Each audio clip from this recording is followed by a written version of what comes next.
నమస్తే, నేను Priya. Anantagiri news bulletin కు స్వాగతం. మున్సిపల్ ఎన్నికల్లో బీఆర్ఎస్ పార్టీ జెండా ఎగురవేస్తామని మాజీ స్పీకర్ మున్సిపల్ ఇన్ఛార్జ్ మధుసూదనాచారి పేర్కొన్నారు. సోమవారం టీఆర్ఎస్ పార్టీ కార్యాలయం పార్టీ అభ్యర్థులకు బీ ఫామ్లు అందించారు. ఈ కార్యక్రమంలో మాజీ ఎమ్మెల్యే మెతుకు ఆనంద్, బీసీ కమిషన్ మాజీ సభ్యుడు శుభప్రద్ పాటిల్ తదితరులు పాల్గొన్నారు.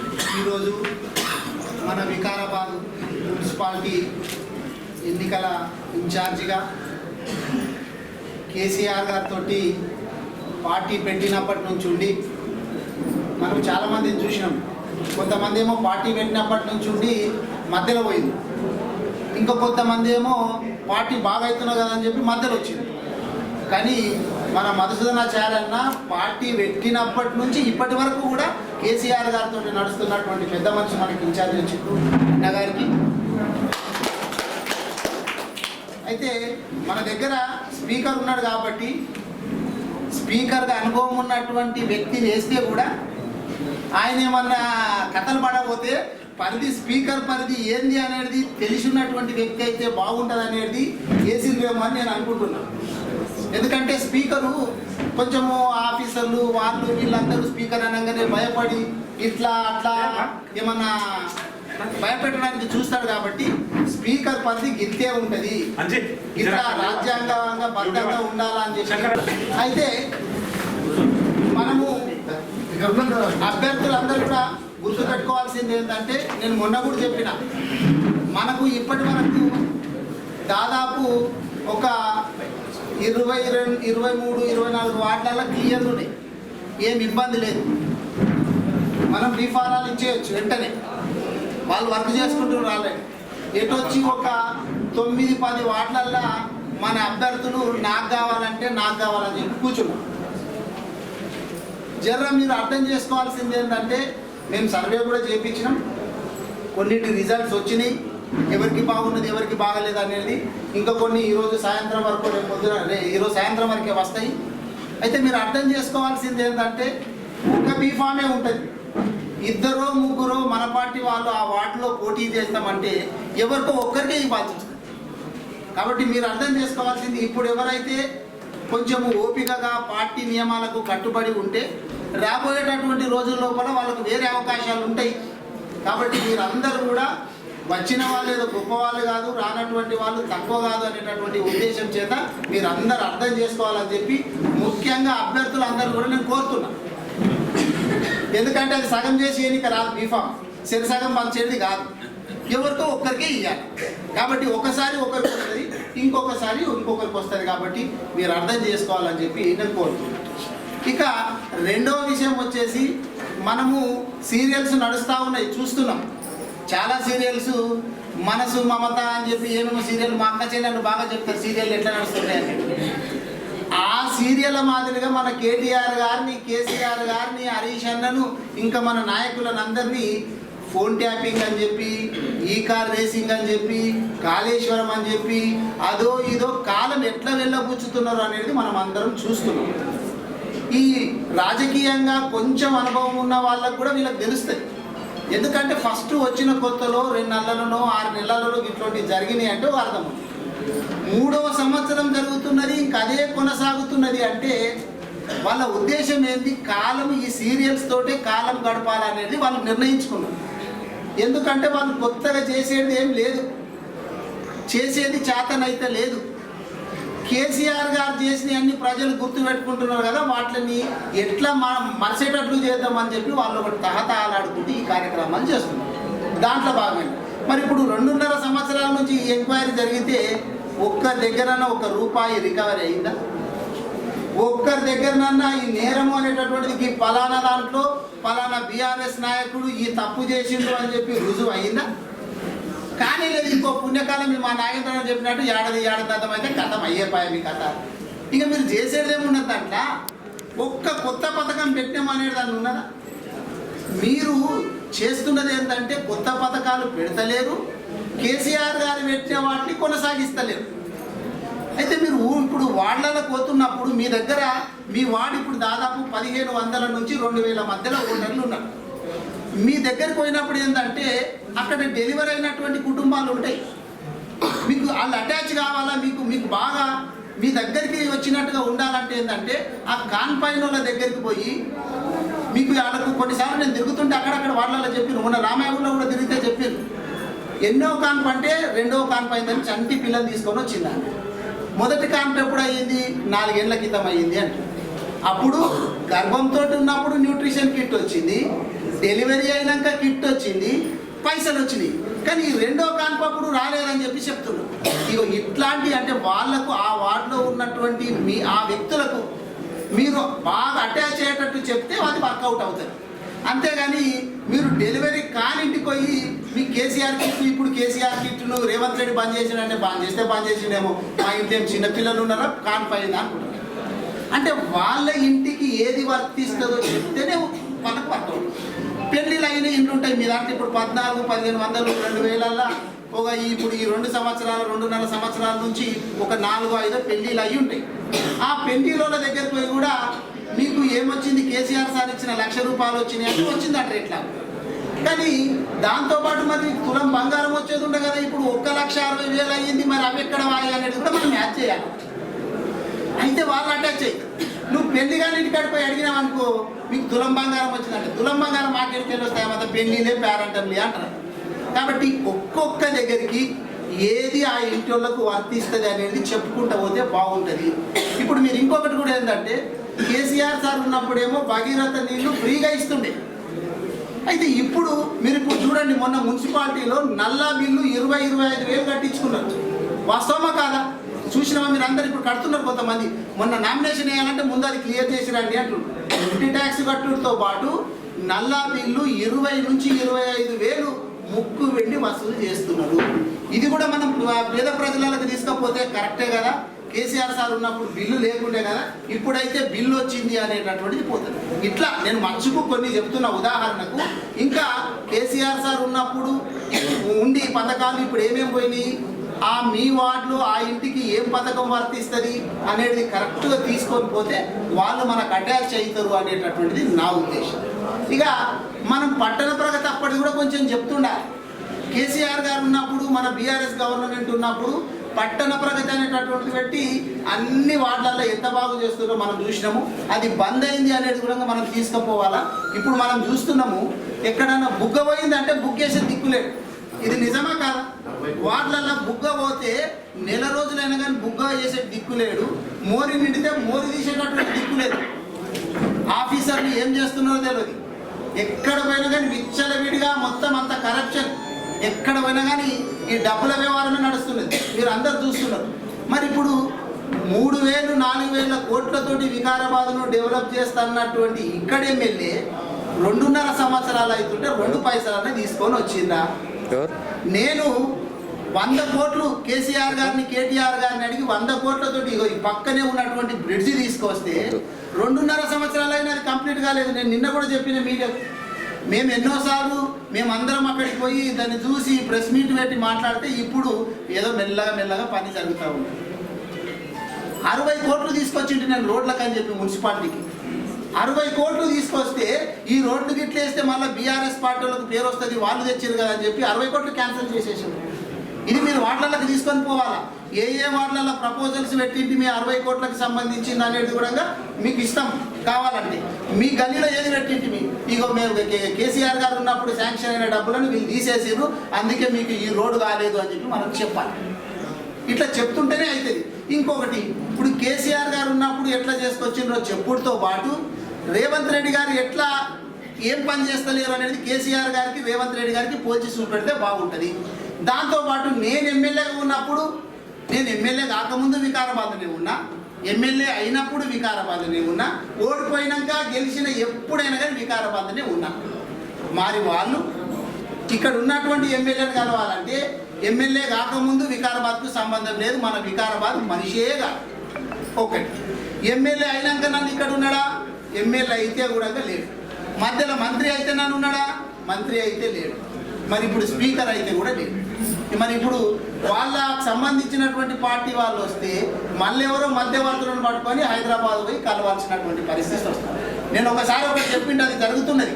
ఏం చెప్పింది ఎలక్షన్ ప్రచారంలో అంటే, నేను ఇక్కడనే పుట్టి పెరిగినోని, నా మాయముంతా ఇంత ఇక్కడనే ఉంటుంది, మనం సత్య వరకు గీన్ని ఉంటాము, సస్తే కూడా ఇక్కడనే పెడతారు, మరి మనకేమో ఊరి మీద ప్రేమ ఉంటుంది, అక్కడ ఉన్నటువంటి వాళ్ళు వచ్చిండ్రు, వలసవాదులాగా వచ్చిండ్రు, మరి ఇక్కడ తిష్ట వేసిండ్రు, ఇప్పుడు ఆమెకు తిష్ట సరిపోతలేదని చెప్పి కుటుంబీకులను కూడా తీసుకొచ్చేస్తుండ్రు, వికారాబాద్ను కబ్జా చేసి ఇచ్చేద్దామా, రాసి ఇచ్చేద్దామా, వాళ్ళు ఇక్కడ ఉండరు. కాబట్టి ఒకవేళ తప్పిదారి కాంగ్రెస్కు ఓటేస్తే, నేను ఎలక్షన్లో చెప్పిన, తప్పిదారి ఓటుకి ఇట్లేస్తే ఆయనకి లగ్గపత్రిక ఇవ్వాలంటే కూడా పొద్దున లేచి ఒక లీడర్ను పట్టుకొని 5,000 10,000 మాట్లాడుకొని, బండి మాట్లాడుకొని, డీజిల్ ఓపించుకొని హైదరాబాద్ పోతే ఆయన కలుస్తాడో లేకపోతే కలవదు.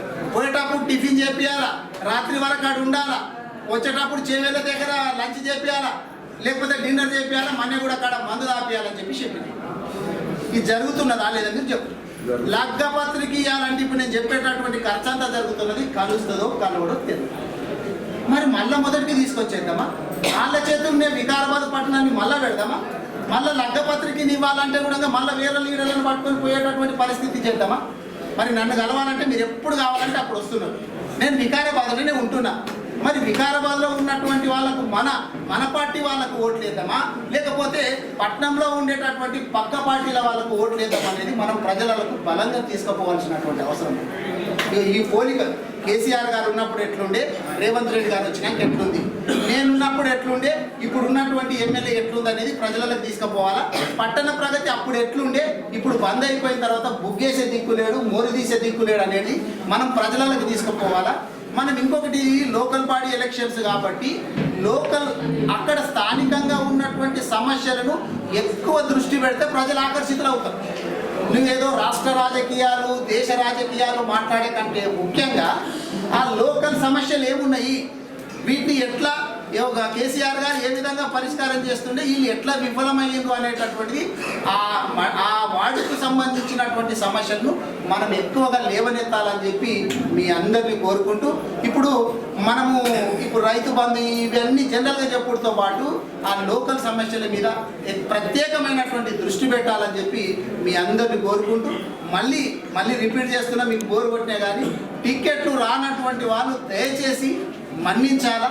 మీ అందరిని కూడా ప్రార్థిస్తున్నా, పార్టీ నిర్ణయమే మన శిరోధార్యము, పార్టీ ఏం నిర్ణయం తీసుకున్నా కానీ మనం అందరం కూడా కట్టుబడి ఉండాలా. మనము రేపటికి మళ్ళీ భవిష్యత్తు ఉంటుంది, మీకు అందరికీ కూడా కాపాడుకునేటటువంటి బాధ్యత మాది అని చెప్పి మీ అందరిని కూడా కోరుకుంటూ సెలవు తీసుకుంటున్నాం. కేసీఆర్ గారి నేతృత్వంలో పనిచేస్తున్నటువంటి నాయకులు, కార్యకర్తలు, నాకంటే ముందు మాట్లాడినటువంటి సోదరులందరూ కూడా ఎన్నికలు, వాటి ప్రాధాన్యత, ఎన్నికల్లో గెలిపించుకోవాల్సినటువంటి ఆవశ్యకత, వికారాబాద్ మున్సిపాలిటీ గతంలో స్టేట్లోనే అత్యధిక మెజార్టీతో గెలిచినటువంటి ఘనత మీరు అర్థం చేసుకున్నారు. కాబట్టి దాన్ని పునరావృతం చేయాలనేటువంటి మీ సంకల్పాన్ని హృదయపూర్వకంగా అభినందిస్తూ, మీ అందరికీ కూడా తెలుసు రాజకీయ పార్టీ ఈరోజు మనం ఎన్నికల బరిలో ఉన్నాం. ఏ పార్టీకైనా, రాజకీయాల్లో ఉన్నటువంటి ప్రతి పార్టీ, చేతనైనటువంటి పార్టీ అయినా, చేసిన పార్టీ అయినా, చేయకుండా ఖచ్చితంగా ఎన్నికల్లో గెలవడం కోసం వారిదైనటువంటి ప్రయత్నం చేయడం అనేది రాజకీయ పార్టీలకు ఉండేటువంటి బాధ్యత, లక్ష్యం. అయితే ఓటర్లుగా మీ అందరికీ తెలుసు, కాంగ్రెస్ పార్టీ దాదాపు 25-26 మాసాల క్రితం అధికారంలోకి రావడం జరిగింది. ఒక పార్టీ ఎన్నికల్లోకి బరిలోకి దిగి ప్రజాక్షేత్రంలోకి వచ్చినప్పుడు చెప్పుకోవడానికి వాళ్ళు చేసినటువంటి కార్యక్రమాల ప్రాతిపదికన మాత్రమే ఓటు అడిగేటువంటి నైతిక అర్హతను కలిగి ఉంటాయి.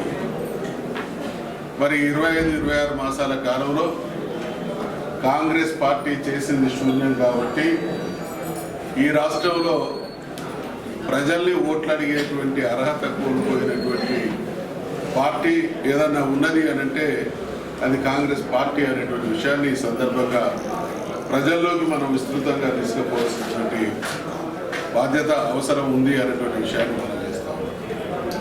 పార్టీల రీత్యా చూసినా, పార్టీలను నడుపుతున్నటువంటి నాయకుల రీత్యా చూసినా, ప్రజలకు వాళ్ళు చేసినటువంటి అభివృద్ధి సంక్షేమ కార్యక్రమాల రీత్యా చూసినా, ఏ కోణంలో చూసినా గతంలో వికారాబాద్ సాధించినటువంటి మెజార్టీ కంటే ఎక్కువ మెజార్టీ సాధించేటువంటి అవకాశాలు, దానికి సంబంధించినటువంటి ప్రాతిపదిక ఉన్నది అనేటువంటి విషయాన్ని ఈ సందర్భంగా మీ అందరికి కూడా మనం చేస్తాం.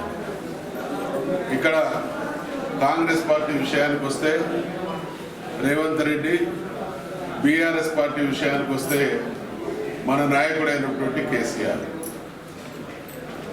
అది తెలంగాణ సాధనకు సంబంధించినటువంటి విషయంలో కావచ్చు, లేదా ముఖ్యమంత్రిగా పరిపాలన ద్వారా ఎటువంటి నైపుణ్యాన్ని, ఎటువంటి అద్భుతాలను సాకారం చేసిన వారి విషయంలో వాళ్ళిద్దరి మధ్య ఉన్నటువంటి తేడా మామూలు ప్రజానీకాన్ని కూడా తెలుసు. కాబట్టి మరి బాధ్యతాయుతమైనటువంటి కార్యకర్తలుగా, నాయకులుగా ఈ విషయాలను మనం కింది స్థాయికి తీసుకుపోతే తప్పకుండా ప్రజలు బీఆర్ఎస్ పార్టీకి ఓట్లు వేయడానికి సిద్ధంగా ఉన్నారు అనేటువంటి విషయాన్ని మీకు గుర్తు చేస్తా ఉన్నాం.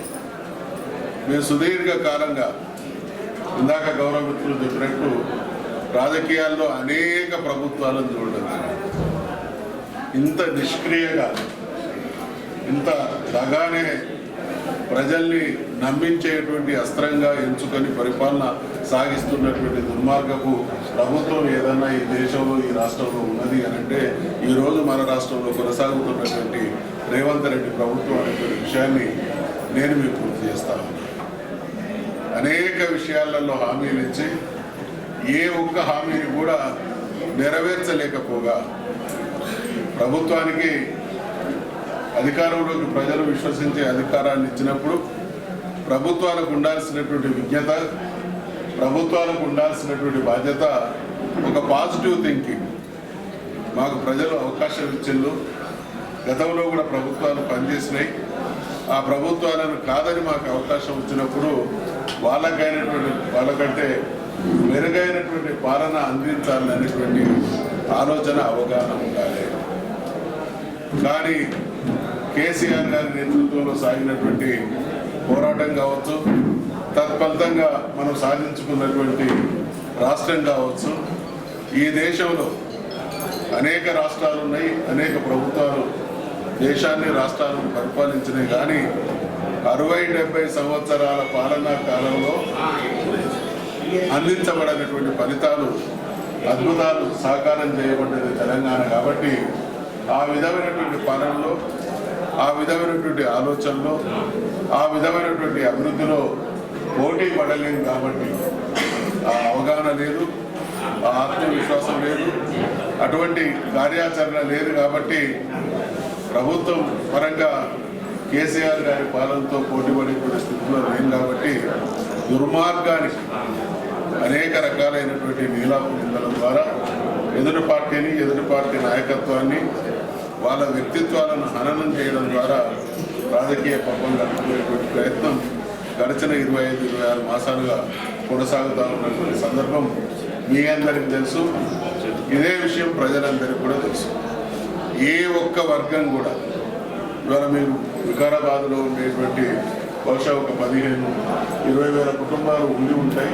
వికారాబాద్ పట్టణంలో ఏ ఇంటికి పోయినా ఏదో ఒక రకంగా రేవంత్ రెడ్డి పాలనా దాష్టీకానికి గురిగానటువంటి వ్యక్తి కానీ, కుటుంబం కానీ ఉండదు అంటే అది అతిశయోక్తి కాదు. మరి ఇటువంటి నిర్వాహకాలన్నీ కూడా వాళ్ళ సొంతమే అయినప్పటికీ మళ్ళీ ఎన్నికల్లో గెలుస్తామనేటువంటి ధీమాతో కాంగ్రెస్ పార్టీ వాళ్ళు ఉన్నట్టు వాళ్ళు మాట్లాడుతున్నటువంటి మాటలను బట్టి తెలుస్తూ ఉన్నది. కారణం వాళ్ళకు ఉండేటువంటి అధికార బలం, వాళ్ళకు ఉండేటువంటి అధికార పార్టీగా ఉండేటువంటి ధనబలమే ప్రాతిపదిక. కానీ ప్రజాక్షేత్రంలో కనుక మనం ప్రజల్ని జరిగినటువంటి, ఇందాక మిత్రులు చెప్పినట్టు వ్యక్తిగతంగా కుటుంబాల వారీగా లేదా పట్టణం వారీగా జరిగినటువంటి ఆ వ్యక్తులకు జరిగినటువంటి అన్యాయం కానీ, ఆ పట్టణానికి జరిగినటువంటి అభివృద్ధి నిరోధక విధానం కానీ మనం ప్రజల్లోకి బలంగా తీసుకుపోతే ఖచ్చితంగా వికారాబాద్లో జెండా ఎగరవేసి తీరుతామనేటువంటి విశ్వాసం నాకుంది అనేటువంటి విషయాన్ని మీ అందరికీ కూడా గుర్తు చేస్తూ ఉన్నాను. వికారాబాద్ జిల్లా బహుశా ఇందులో సగం మంది పుట్టి ఉండరు. 60-70 సంవత్సరాల నుండి ఈ ప్రాంతానికి సంబంధించినటువంటి ప్రజల డిమాండ్ వికారాబాద్ జిల్లాగా ఏర్పాటు చేయబడాలి.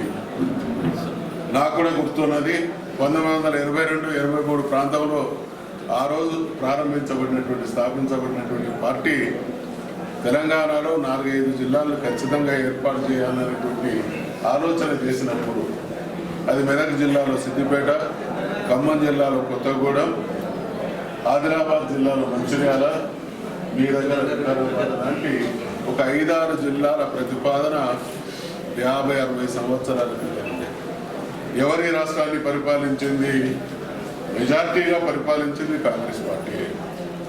మెజార్టీగా అధికారంలో కొనసాగినటువంటి కాంగ్రెస్ పార్టీ ప్రజల అభిష్టానికి అనుగుణంగా ఏ రోజు ప్రజా ఉపయోగకరమైనటువంటి నిర్ణయాలకు పాలన సాగించకపోగా ప్రజాకంటకంగా వ్యవహరించినటువంటి తీరు ఆ పార్టీ సొంతం. కాబట్టి ఆ రకంగా తెలంగాణలోని ప్రతి మూల, ప్రతి ప్రాంతం, ప్రతి కులం, ప్రతి సమస్య మీద అవగాహన ఉన్నటువంటి మన నాయకుడైనటువంటి కేసీఆర్ గారు వారి మనసులో ఎప్పుడో బీఆర్ఎస్ పార్టీ ఉద్యమ పార్టీగా కొనసాగినటువంటి రోజులలోనే రాష్ట్రం సాధించి తీరుతాం, సాధించబడ్డటువంటి రాష్ట్రంలో ఇటువంటి పరిపాలనా సంస్కరణల ద్వారా ప్రభుత్వాన్ని ప్రజలకు చేరువ చేయాలి, ప్రజల జీవితాల్లో మార్పును వెలుగును తీసుకురావాలనేటువంటి ఆలోచన చేసి మీ అందరి ఆకాంక్షలకు అనుగుణంగా వికారాబాద్ జిల్లాను ఏర్పాటు చేసినటువంటి కీర్తి ఘనత ఆ గొప్ప ఆలోచన కేసీఆర్ గారి సొంతం అనేటువంటి విషయాన్ని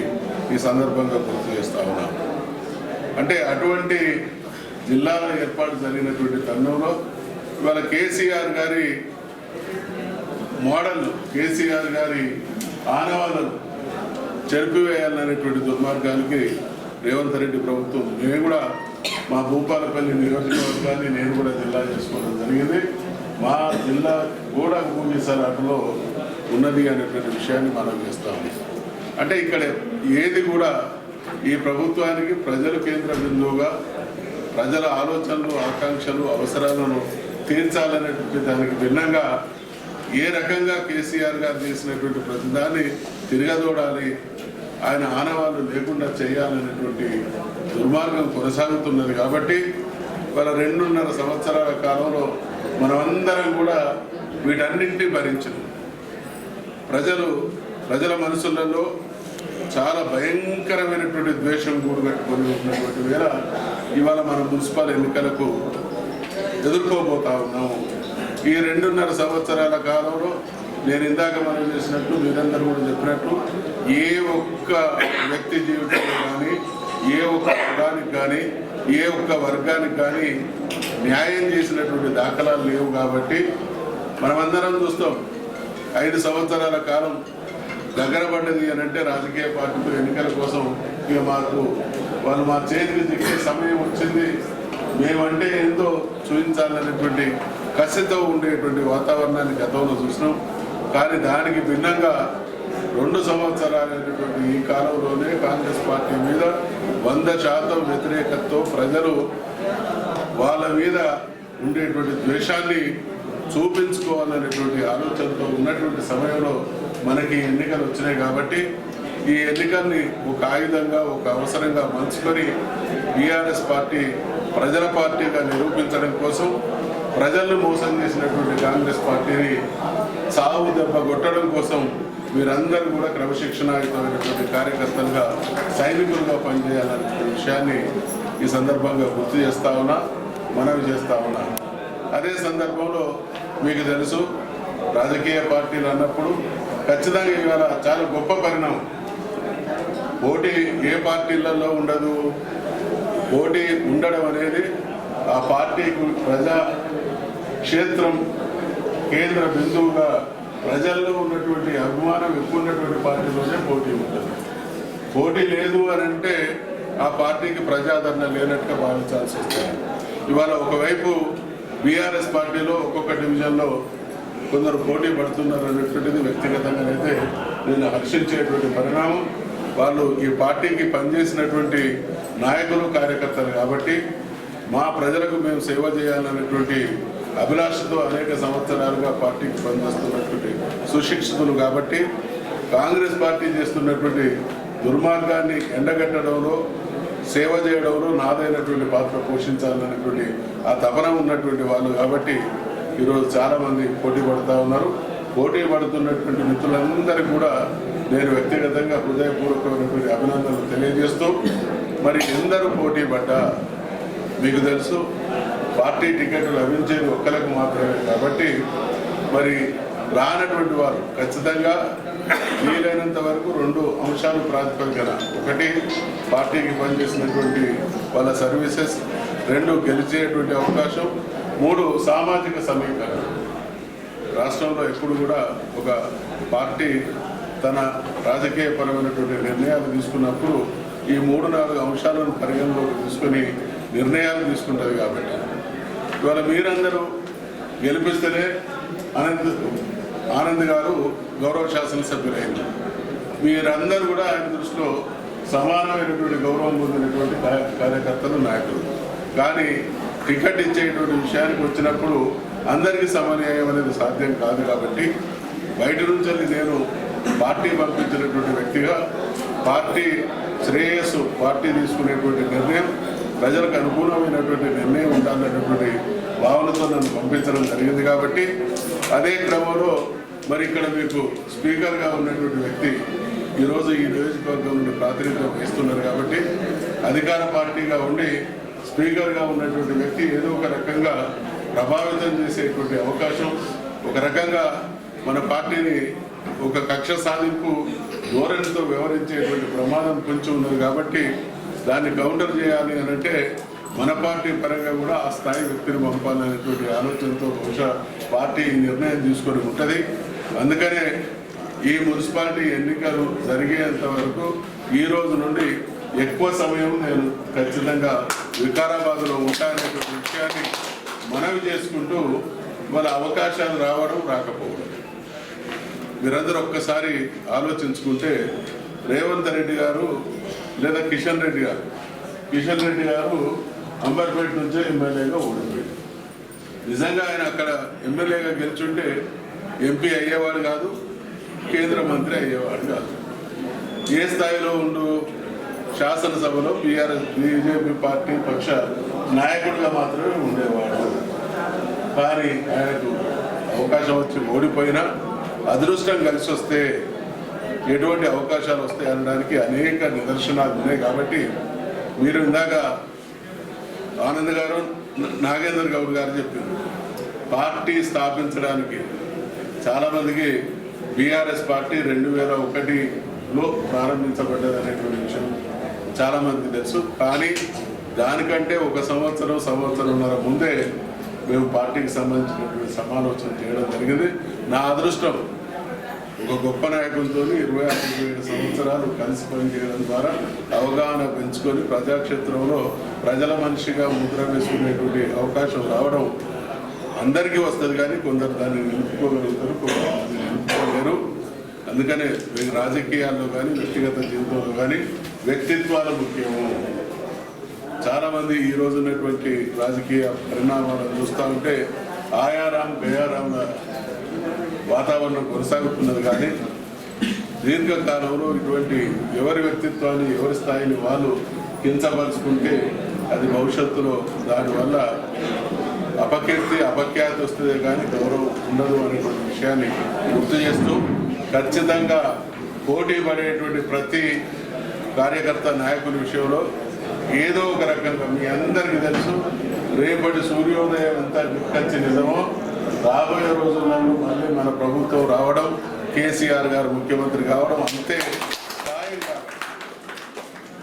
ఎవరైతే అవకాశాలు రాకున్నా ఈ పార్టీని తమ సొంత మాతృ సంస్థలాగా భావించి పార్టీ పట్ల కృతజ్ఞతతో గౌరవప్రదమైనటువంటి పాత్ర పోషిస్తారో వారి విషయంలో ఆనంద్ గారు కానీ ఇక్కడ ఉన్నటువంటి పెద్దలు కానీ రాష్ట్ర స్థాయిలో సందర్భం వచ్చినప్పుడు నేను కూడా మీకు సహకరిస్తా అనేటువంటి విషయాన్ని మనవి చేస్తూ గెలుపు ఇక్కడ చాలామంది 100, 150, 200 మంది కార్యకర్తలు నాయకులు రావడం జరిగింది. మీ అందరికీ తెలుసు ఇక్కడ బీఫారాలు వచ్చేది మాత్రం 34 మందికి మాత్రమే. మరి 34 మంది గెలుపు కోసం ఈరోజు యాస్పైర్ చేస్తున్నటువంటి సహచర సోదరులకు సోదరీమణులకు నా విజ్ఞప్తి ఏంటంటే ఈడ 200 మంది ఉన్నారు, టికెట్లు వచ్చేది 34 మంది మాత్రమే. అంటే 165 మంది మీకోసం పనిచేయడానికి సిద్ధంగా ఉన్నారు.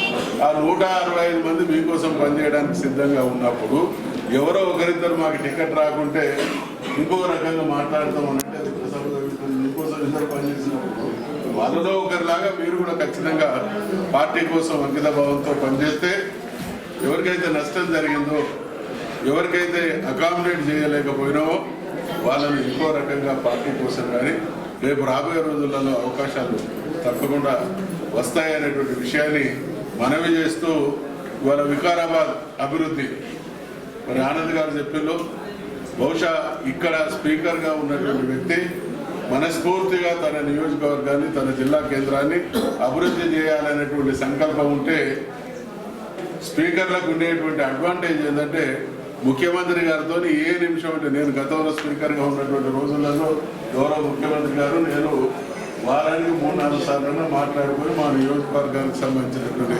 సమస్యలు వారి దృష్టికి తీసుకొస్తే నిమిషాల మీద పరిష్కరించినటువంటి దాఖలాలు ఉన్నాయి మా నియోజకవర్గం.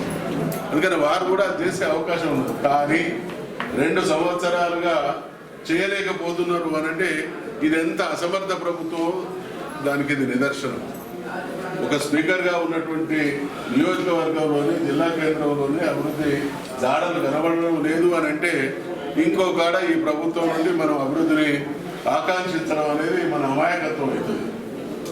మరి అభివృద్ధిని తారాస్థాయికి తీసుకుపోయినటువంటి ప్రభుత్వాన్ని చూసినటువంటి మనం అభివృద్ధి చేయడానికి అనుగుణమైనటువంటి వాతావరణం ఉన్నటువంటి నియోజకవర్గంలో కూడా చేయలేకపోతున్నాం అని అంటే ఇది ముమ్మాటికి విఫల ప్రభుత్వం. కాబట్టి ఈ విఫల ప్రభుత్వం అనేటువంటి విషయాన్ని ప్రజాక్షేత్రంలోకి మనం ఎంత బలంగా తీసుకుపోతే అంత బలంగా అవకాశాలు ఉంటాయి. కాబట్టి నేను మీ సిన్సియారిటీకి ఒక చిన్న సూచన చేస్తా ఉన్నాను.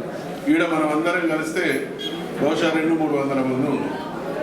ఎన్ని ఓట్లు ఉన్నాయి? ఇక్కడ 50,000 ఓట్లు ఉన్నాయి.